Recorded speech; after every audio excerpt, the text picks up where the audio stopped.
बिस्मिल्लाहिर्रहमानिर्रहीम। अस्सलामुअलैकुम। मैं फकीरनी थी। एक दिन एक शख्स बोला कि बता तेरी क्या ख्वाहिश है। मैंने कहा कि मुझे सिर्फ बड़ा सा मकान और 3 वक्त की रोटी चाहिए। तो वो फौरन बोला मुझसे शादी कर ले, मकान तेरे नाम कर दूंगा। मैं तो खुशी से उछल पड़ी और फौरन मान गई। यूं मुझे दुल्हन बनाकर जब घर लाया तो उसने पहली शर्त ये रखी कि तू है तो मेरी बीवी, मगर कभी रात को मेरे कमरे में आने की गलती न करेगी और रात के 12 बजने से पहले शॉपर में गोश्त डालकर फौरन कमरे से निकल जाना।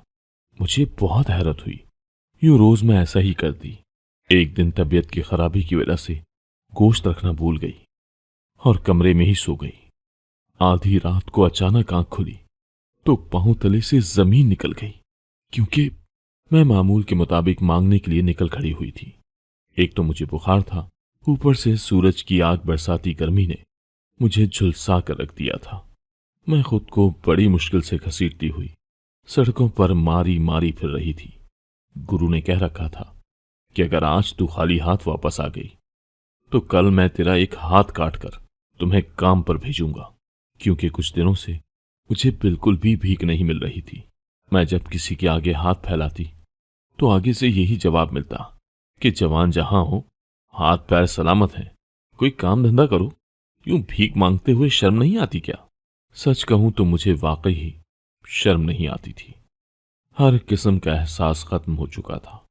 सुबह काम के लिए निकलने लगती तो अम्मी जमीन से खाक उठाकर मेरे सर पर और चेहरे पर मल देती और कहती, मेरी बच्ची, मैं तुझसे शर्मिंदा हूं। तू कहां और ये दर दर की ठोकरें कहां? तू किसी अमीर के घर पैदा हुई होती तो रानी होती, मगर मैं तुझे दे ही क्या सकी। अम्मी प्यार से मेरे सर पर हाथ फेरती तो मैं हाथ पर ही पटक देती और कहती, अम्मी मेरा सर ना खाया कर। सच बात तो ये थी कि मुझे इस किस्म की बातों की समझ बूझ ही नहीं रही थी। मुझे तो बस हर वक्त खाने के ही सपने आते थे। भूख लगती तो अल्लाह की नेमतों से भरी रेड़ियों को देखकर मुंह में पानी भर आता था, मगर जब आगे बढ़ती तो रेडियो के मालिकों की नजरों में इस कदर खबासत नजर आती कि मैं 2 कदम पीछे हट जाती थी। मेरा दिल चाहता था कि मैं पेट भर कर खाऊं और पूरे 2 दिनों के लिए सोती ही रहूं। आज मैं बाजार छोड़कर बस्ती की तरफ निकल आई थी, क्योंकि बाजार में तो आज भी मुझे कहीं से भीख नहीं मिल रही थी। चलते चलते थक जाती तो गुरु के खौफ से जिस्म में फिर से जान पड़ जाती थी, क्योंकि गुरु अपनी जबान का पक्का था। वो जो कहता था कर गुजरता था, और उसने मुझसे कह रखा था कि आज हर हाल में तुमने 2000 कमा कर ही लाने हैं। मैं अपनी सोचों में ही आगे बढ़ती चली जा रही थी। मैंने एक घर की बेल बजाई तो एक बच्ची ने निकलकर मुझे 20 रुपए थमा दिए थे। खुशी से मेरी पांछें खिल गई थी। अगर यूं ही हर घर से मुझे 20-20 रुपए मिलते रहे तो मैं 2000 जमा करने में कामयाब हो ही जाती। मैंने अगले घर का दरवाजा खटखटाया तो एक जवान सा लड़का बाहर निकला। वो बोला, क्या है? मैं अपने अंदाज में शुरू हो गई और बोली, अल्लाह के नाम पर कुछ दे दो, बहुत मजबूर हूं। अल्लाह तुम्हारी जवानी सलामत रखे, तुझे कामयाब करे। वो लड़का मेरी तरफ बड़े गौर से देखता रहा और फिर गेट के सामने से हट गया और बोला, अंदर आ जाओ। वो इतना कहकर घर में आगे बढ़ गया था। मैंने एक लम्हे के लिए सोचा था कि आगे बढ़ूं या वापस पलट जाऊं, मगर फिर मैं आगे बढ़ गई, क्योंकि हम जैसी औरतों को मर्द की बड़ी पहचान होती है। हम छोटी छोटी उम्रों से ही इस तरह ट्रेन कर दी जाती हैं कि दूर खड़े मर्द को देखकर ही अंदाजा लगा लेती हैं कि इसकी खसलत कैसी है। उस लड़के का घर बहुत ही ठंडा और पुरसुकून सा था। कदम रखते ही मेरे आसाब पर सुकून सा तारी हो गया था। उसने मुझे सोफे पर बैठने का इशारा किया। वो खुद मेरे सामने वाले सोफे पर विराजमान था। मुझे गौर से देखकर बोला, लगता है तुम भूखी हो। मैंने इस बात में सर हिला दिया तो वो किचन से एक प्लेट चावलों की भर लाया था। यूं तो मेरी अम्मी ने मुझे मना कर रखा था कि कभी भी किसी के घर जाकर कुछ नहीं खाना या फिर किसी अजनबी के हाथ से कोई चीज लेकर नहीं खानी, मगर मैंने इन सब बातों को पसे पुश डाल दिया और चावलों पर टूट पड़ी थी। मैंने चंद लम्हों में ही वो प्लेट खाली कर दी थी। उसने मुझसे पूछा, और खाओगी? मैंने एक बार फिर से सर हिला दिया तो वो मेरे लिए और चावल ले आया। मैंने पेट भर कर खाना खाकर अल्लाह का शुक्र अदा किया था। फिर मैं बोली, अपना सदका ही दे दो।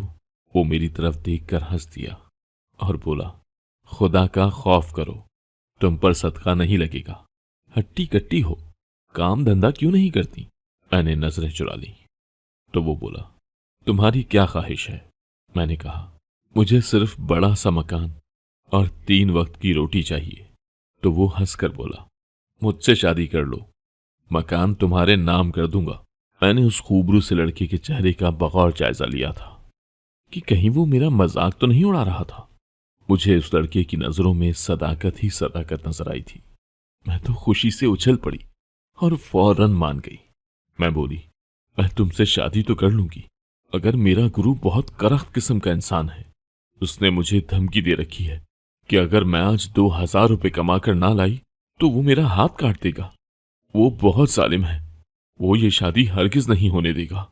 उस लड़के ने अपनी जेब से 3000 रुपये निकाल कर मुझे दिए और बोला, तुम बेफिक्र हो जाओ, तुम्हारे गुरु से मैं खुद ही निमट लूंगा, ये इब्राहिम का वादा है।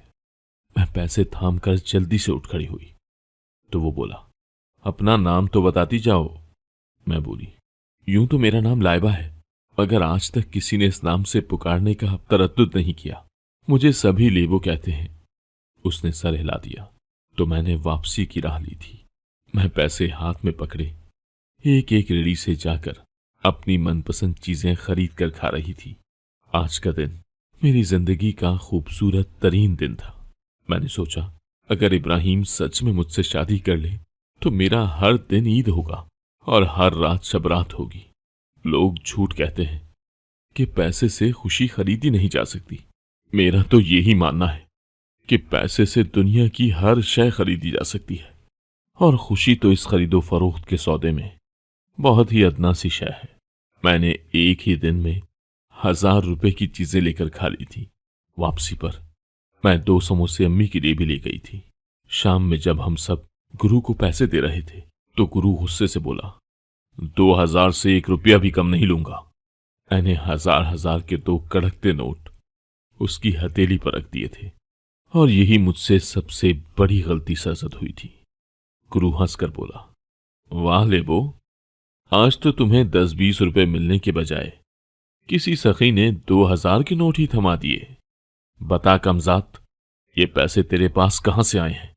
गुरु ने मुझे चुटिया से पकड़कर झंझोड़ डाला था। मैं गुस्से में चीख कर बोली, मुझे मेरे मंगेतर ने दिए हैं ये पैसे। मेरी बात सुनकर पूरी बिरादरी हंसती थी। मगरिब के बाद हम सारी फकीर बिरादरी गुरु के सामने हाजिर होकर दिन भर की कमाई उसके हाथ में रख दिया करते थे। अब भी मजमा लगा हुआ था, सबकी हंसी में तमस्खुर था। जिंदगी में पहली बार मुझे जिल्लत का एहसास हुआ था। मेरी आंखों में आंसू आ गए और मैं भागकर अपनी झोंपड़ी में चली गई थी। मेरी अम्मी भी मेरे पीछे ही आई थी और वो बोली, क्या जरूरत थी लेबो इतनी बड़ी बात करने की? क्यों तुमने सबके सामने अपना मजाक बनाया है? और जरा मुझे ये तो बता, तुझे इतने पैसे दिए किसने हैं? अगर तुमने कोई ऐसी वैसी हरकत की है तो मैं तुम्हें जान से मार दूंगी। मैंने कहा, अम्मी, कल तक का वक्त मुझे दे दें, आप सबकी आंखें खुली की खुली रह जाएंगी। मैं इतना कहकर सोने के लिए लेट गई थी, मगर नींद ही नहीं आ रही थी। मैं सारी रात दुआएं करती रही कि या खुदा, कल इब्राहिम आकर मुझे यहां से ले जाए। सुबह गुरु सबकी झोंपड़ियों में घुसकर एक एक फर्द को काम पर भेज रहा था। हमारी तरफ आया तो मैं बोली, गुरु, आज मुझे और मेरी मां को काम पर मत भेजो, आज तुम्हें मेरे तवस्सुत से लाखों रुपए मिलने वाले हैं। गुरु हंसकर बोला, लगता है लेबो किसी ने कल तुझे खूब बेवकूफ बनाया है, तभी तुम यूं बहकी बहकी बातें कर रही हो। मैंने कंधे उचका दिए। फिर बोली, अब यह तुम्हारी मर्जी है कि मेरी बात पर यकीन करो या ना करो। गुरु बोला, ठीक है, आज तुम दोनों मां बेटी छुट्टी कर लो, लेकिन अगर तुमने मुझे बेवकूफ बनाने की कोशिश की तो तुम खुद अपने आमाल की जिम्मेदार होगी। अम्मी बस मुझे देखती रह गई थी। सुबह अब ढलकर दोपहर में बदल चुकी थी। मैं शदीद खौफजदा थी कि क्या पता इब्राहिम ने मुझे धोखा ही दिया हो। मैं जानती थी कि गुरु ने मुझे और अम्मी को पूरी बिरादरी में जलील कर देना था। अब शाम ढल चुकी थी। मगरिब के वक्त पूरी बिरादरी गुरु के सामने जमा थी। उसने मुझे और अम्मी को भी वहीं बुला लिया था। वो बोला, आज सबके सामने इन दोनों माँ बेटी का मैं जो तमाशा लगाऊंगा ना, ये दोनों ताहयात याद रखेंगी। मेरी आंखें भीगने लगी थी। तभी एक बहुत बड़ी स्याह कार हमारी झोंपड़ियों के पास आकर रुकी थी। गुरु डर गया कि शायद छापा पड़ गया है। वो गाड़ी रुकी तो उसमें से इब्राहिम निकल आया था। मैं भागकर उसके पास गई और बोली, तुमने तो डरा ही दिया था मुझे लगा तुम नहीं आओगे। वो हंसकर आगे बढ़ गया तो गुरु भी उसके पास आकर खड़ा हो गया था। गुरु बोला, कौन हो तुम? इब्राहिम ने अपना तारुफ करवाया और फिर बोला, मैं लाइबा से शादी करना चाहता हूं। सारी बिरादरी को सांप सूंघ गया था। गुरु इब्राहिम का हाथ पकड़कर उसे अपनी झोंपड़ी में ले गया तो अम्मी बोली, तेरा सौदा तय किया जा रहा है। फिर दोनों जब बाहर आए तो बहुत खुश थे। गुरु अम्मी के पास आकर बोला, मैंने तुम्हारी बेटी का रिश्ता इस लड़के के साथ तय कर दिया है। मुझे यकीन है कि तुम्हें कोई एतराज नहीं होगा। फिर इब्राहिम से बोला कि तुम इस लड़की को अपने साथ ले जा सकते हो। अम्मी बोली, मैं निकाह के बगैर अपनी बच्ची को कहीं भी जाने नहीं दूंगी। गुरु ने जल्दी से साथ वाली मस्जिद का मौलवी बुलवाया और यूं मैं इब्राहिम की बीवी बनकर उसके साथ रुखसत हो गई थी। जब वो मुझे दुल्हन बनाकर घर लाया तो उसने पहली शर्त यही रखी कि तुम कभी रात को मेरे कमरे में आने की गलती ना करना और रात के 12 बजने से पहले शॉपर में गोश्त डालकर मेरे कमरे में रख जाया करना। मैंने मुंह बना लिया और बोली, ये कैसी शादी हुई? तो इब्राहिम बोला, मैं बड़ा नफीस किस्म का इंसान हूं। मेरी और तुम्हारी आदत में जमीन आसमान का फर्क है। तुम कुछ अरसा इस घर में रहो, उठो बैठो, खाओ पियो, अच्छे अच्छे लिबास पहनो ताकि तुम मेरे रंग में रंग जाओ। फिर सोचेंगे कि आगे क्या करना है। मैं इब्राहिम की बातें तो ना समझी थी, मगर जब मुलाजमा मुझे मेरे कमरे में छोड़कर गई तो मेरे 14 तबक रोशन हो गए थे। वो कमरा जन्नत का एक गोशा मालूम होता था। मैं बेड पर लेटी तो सुकून मेरे दिलो दिमाग में उतर गया था। इतना नरम गद्दा कि लगता था कि मैं रूई पर लेटी हूं। मैंने वो सारी रात टीवी देखकर गुजारी थी। सुबह इब्राहिम मुझे पार्लर ले गया था। वो चाहता था कि मैं फकीरनियों वाले हुलिये से बाहर निकल आऊं। मैं पार्लर में जब घंटे बिताकर आई तो खुद को भी नहीं पहचान पा रही थी। ऐसा लगता था कि अम्मी की सब बातें ही सच्ची थीं। वो मुझे अक्सर कहा करती थी कि तुम महल की रानी लगती हो। ये बात वाकई सच थी। मैं महल की रानी ही लग रही थी। फिर खूबसूरत से लिबास पहनकर आईने के सामने आई तो मुझे लगा मेरी ही नजर मुझे लग जाएगी। कई घंटों बाद जब इब्राहिम घर लौटा तो मुझे देखकर शजदर रह गया था। फिर मेरे पास आकर बैठ गया और बोला, लाइबा, मेरी बात को ध्यान से सुनना। मेरी अम्मी अपनी बहू यानी तुमसे मिलना चाहती हैं।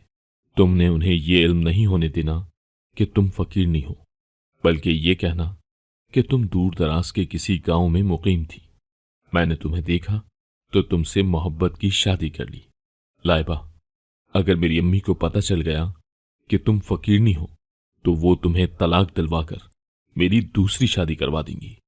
मेरा दिमाग तो इब्राहिम की एक ही बात में अटक गया था, मोहब्बत की शादी। क्या इब्राहिम सच में मुझसे मोहब्बत करता है? यह एहसास ही मेरे लिए काफी था। उस घर में आए हुए मुझे 1 हफ्ता हो गया था। जी भर कर सोती, पेट भर कर खाती, अच्छा लिबास पहनकर राज करती। तो अब दिमाग खुलने लगा था। अब दिल मोहब्बत करने लगा था। मुझे मेरा खूबरू शौहर बहुत अच्छा लगने लगा था। लेकिन वो अजीब ही था। सारा सारा दिन अपने मोबाइल में सर दिए रखता। रात मुझे दूसरे कमरे में सोने को कहता। मैं हर शब रात 12 बजे से पहले शॉपर में गोश्त रखने जाती तो इब्राहिम मुझे अजीब सी नजरों से देखता रहता था। फिर एक दिन इब्राहिम की अम्मी मुझसे मिलने आ गई थी। वो मुझे देखकर बेइंतहा खुश हुई थी। वो बार बार मेरा चेहरा चूमती और कहती, मेरे बेटे ने तो हीरा पसंद किया है। मेरी सास ने मुझे बताया कि वो इब्राहिम की शादी के हवाले से बड़ी परेशान थी, मगर वो तो शादी का नाम ही नहीं लेता था। अब मैंने उसकी दुल्हन देख ली है तो सुकून से मर सकूंगी। मेरी सास शाम होने से पहले ही वापस लौट गई थी। मैं सोफे पर बैठी इब्राहिम की मुंतजिर थी। मुझे इब्राहिम से बड़ी मोहब्बत हो गई थी। मेरा दिल चाहता था कि उनके साथ बैठकर बातचीत करूं। वो घर लौटे तो मुझे यूं सोफे पर बैठा देखकर हंस दिए और बोले, सब खैर है लाइबा, आज टीवी नहीं देख रही तुम? मैं बोली, हर चीज से दिल बेजार हो गया है, आप मेरे पास आकर बैठ जाए ना, मैं आपसे बातचीत करना चाहती हूं। इब्राहिम आकर मेरे पास बैठ गए और बोले, बोलो क्या कहना है। अब की बार उनका लहजा बड़ा करख था। मैं बोली, अम्मी पोते पोती की फरमाइश करके गई हैं, लेकिन मेरी आपसे ऐसी कोई डिमांड नहीं है।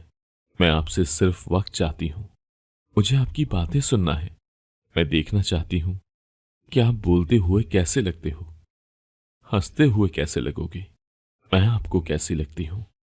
इब्राहिम एकदम से उठ खड़े हो गए और बोले, मुझे ज्यादा बोलने वाली लड़कियां सख्त नापसंद हैं, तुम गोश्त रख देना याद से।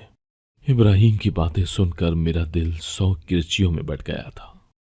मैं बड़ी देर तक रोती रही थी। फिर मैं ये फैसला करके मुतमईन हो गई कि मैं खुद ही अपने और इब्राहिम के दरमियान मौजूद फासलों को मिटाकर ही रहूंगी। मैंने उस रात तो उसकी हिदायत पर अमल करते हुए शॉपर में गोश्त डालकर रख दिया था। अगली सुबह सब कुछ नॉर्मल था। इब्राहिम हमेशा की तरह अपने ही कामों में मसरूफ था। रात हुई तो मैंने गोश्त इब्राहिम के कमरे में नहीं रखा, बल्कि मैं तो खुद उसके कमरे में तारीक जगह पर पड़े सोफे पर जाकर लेट गई थी। रात आहिस्ता आहिस्ता ढल रही थी। थोड़ी देर बाद ही इब्राहिम भी कमरे में आ गया था। उसे मेरे वहां मौजूद होने का इल्म ही नहीं था। वो कमरे में बड़ी बेचैनी से टहल रहा था और बार बार घड़ी पर नजर डाल देता था। जो ही रात के 12 बजे इब्राहिम बेइंतहा खुश हो गया था। फिर वो बाथरूम में घुस गया और जब बाहर निकला तो उसे देखकर मेरी रूह लरस गई थी। इब्राहिम ने सुर्ख रंग की साड़ी पहन रखी थी। अब वो आईने के सामने खड़ा होकर मेकअप कर रहा था। मैं बेतहाशा डर गई थी, इसीलिए जल्दी से सोफे से उठी ताकि भाग सकूं। तभी इब्राहिम की नजर मुझ पर पड़ चुकी थी।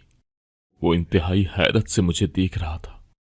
फिर बोला, तुम यहां इस वक्त क्या कर रही थी? मैं डरकर बोली, मुझे नहीं मालूम, मैं कैसे यहां आकर सो गई। वो हंसकर बोला, मैं जानती हूं लाइबा, तुम्हें सब इल्म है। अब तो ये भी मालूम हो चुका होगा कि तुम्हारा शौहर तुम ही जैसा है। मेरा नाम लाला रुख है। मुझे ये नाम बहुत पसंद था, इसीलिए मैंने खुद ही रख लिया। वालिदैन ने तो खालिस मर्दाना नाम दिया था मुझे। मैं शशदर सी खड़ी थी। फिर बोली, तुम कौन हो इब्राहिम? वो बोला, मैं इस मुल्क के मारूफ तरीन बिजनेसमैन का बेटा हूं। पैदा तो मैं लड़का ही हुआ था, मगर मैं जूं जूं बड़ा होता गया मेरा रुझान सिन्फ नाजुक की तरफ बढ़ता गया। मुझे ये लिपस्टिक, ये चूड़ियां, ये साड़ियां बहुत पसंद है, मगर मैं जानता हूं कि इस पसंद को लोग गलत नाम देंगे। हत्ता कि मेरे वालिदैन भी मुझे नहीं समझ सके। मैंने अपने वालिदैन को बता दिया था कि मैं अंदर से लड़कियों की तरह हूं, मगर उन्होंने आगे से ये कह दिया कि जब शादी होगी तो सब ठीक हो जाएगा। लेकिन शादी करके तो मैं बदनाम ही हो जाता। अम्मी अब्बू की तरफ से जब ये डिमांड बढ़ती गई तो मैंने एक सौदे की सोची। मैंने सोचा, क्यों ना एक ऐसी लड़की से शादी कर लूं जिसे ना शौहर में दिलचस्पी हो और ना ही मोहब्बत में। जिस दिन तुम भीख मांगने मेरे घर आई थी, उसी दिन मेरी ये तलाश मुकम्मल हो गई थी। तुम्हें घर चाहिए था और खाना चाहिए था। मैंने ये घर तुम्हारे नाम कर दिया है।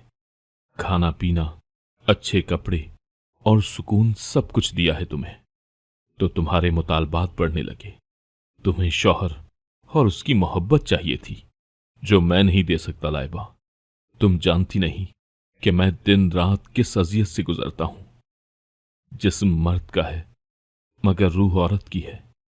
मैं एक नामुकम्मल इंसान हूं। मैं दुनिया वालों से कट गया हूं। हर रोज खुद से जंग लड़ता हूं, मगर हार जाता हूं। मैं हर रात 12 बजे के बाद औरत का रूप धार कर अपने हुस्न पर मान करता हूं और गोश्त का सदका देता हूं ताकि मेरे हुस्न को नजर न लग जाए। मगर जब सुबह होती है तो खुद से घिन आने लगती है। दिल चाहता है कि खुद को खत्म कर लूं। अब तुम ही बताओ, मैं क्या करूं? मैं खुद हैरान थी कि इब्राहिम कैसी बातें कर रहा था। हमारे इलाके में तो कभी किसी को ऐसी बीमारी नहीं हुई थी। हम सब तो 2 वक्त की रोटी खाने को ही अपनी कुल कायनात समझते थे। ये सब बीमारियां भरे पेट की ही होती हैं। मैंने इब्राहिम को मशवरा दिया कि वो नफ्सियाती डॉक्टर के पास चला जाए। तब मुझे उसने बताया कि 2 साल से उसका इलाज चल रहा है, मगर किसी किस्म की कोई बेहतरी नहीं आ रही थी। मैंने इब्राहिम से वादा कर लिया था कि मैं उसका हर हाल में साथ दूंगी। अब मेरी और इब्राहिम की बहुत अच्छी दोस्ती हो गई थी। इब्राहिम मुझसे हर वक्त कपड़ों और मेकअप की बातें करता रहता था। उसकी बीमारी में शिद्दत आने लगी थी। वो दिन को भी सजना संवरना चाहता था। एक दिन इब्राहिम बड़ा परेशान था। वो मुझसे कहकर गया कि मैं नफ्सियाती डॉक्टर के पास जा रहा हूं, मगर वो कभी वापस लौट कर ना आया। रास्ते में उसका एक्सीडेंट हो गया था और वो इस दुनिया से ही कूच कर गया था। मुझे ये बात कहते हुए फख्र महसूस होता है कि मेरे शौहर ने आखिरी दिन तक बुराई से बचने की कोशिश की थी। उसने खुद को गुनाह के सुपुर्द नहीं किया था। लेकिन अफसोस भी होता है कि जब इब्राहिम में लड़की बनने की ख्वाहिश सर उठा रही थी, तब उसके वालिदैन उस पर जरा सी तवज्जो दे देते तो आज हालात मुख्तलिफ होते। क्योंकि अगर बीमारी को शुरू में ही पकड़ लिया जाए तो वो इतनी खतरनाक नहीं रहती। इब्राहिम ने वो घर ही नहीं बल्कि और भी कई चीजें मेरे नाम कर दी थी। मैं अपनी अम्मी को भी अपने साथ ले आई थी। मुझे आज भी अपने मरहूम शौहर से बेइंतहा मोहब्बत है और हर लम्हा मैं उसकी मग़फ़िरत के लिए दुआ को हूं। अगर आपको आज की कहानी पसंद आई है तो वीडियो को जरूर लाइक कीजिएगा और अपने दोस्तों के साथ भी शेयर कीजिएगा। और हां, अगर आपने अभी तक हमारा चैनल सब्सक्राइब नहीं किया तो जरूर सब्सक्राइब करें। मिलते हैं कल एक नई और दिलचस्प कहानी के साथ। अल्लाह हाफ़िज़।